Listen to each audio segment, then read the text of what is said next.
Guna menjalankan tahapan pemilu 2024, bimbingan teknik kelompok penyelenggara pemungutan suara KPPS serentak hal ini terlihat KPPS Desa Ciomas Rahayu, Kecamatan Ciomas, Kabupaten Bogor.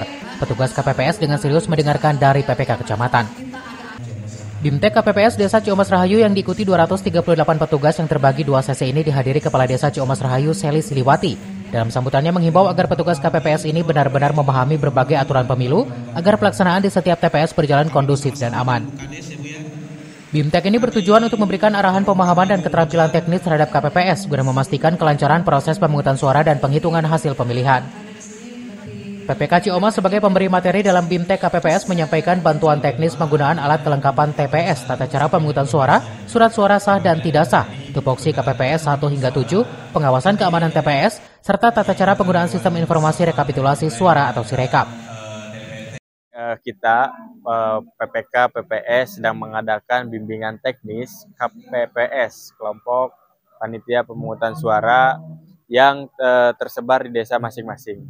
Saat ini pembahas perhitungan suara, membahas suara sah dan tidak, dan penggunaan akun Sirekap.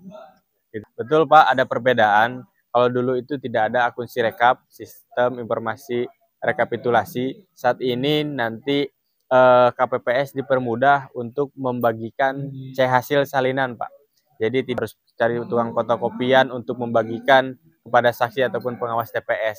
Bahkan hasil salinan ini bisa di-share ke akun infopemilu.go.id, Pak. Dan PPS untuk membintek KPPS yang ada di Desa Ciomas Rahayu dilaksanakan di Gedung Serbaguna Desa Ciomas. Mungkin perbedaannya di laporan ya Pak ya, jadi mungkin sekarang lebih ke aplikasi. Jadi untuk Bintek ini di mana KPPS baik ketua maupun anggota untuk menginformasikan tentang tata cara saat mereka menjalankan tugas pada hari H-nya. Dari Ciomas, Kabupaten Bogor, Iman Abdurrahman melaporkan.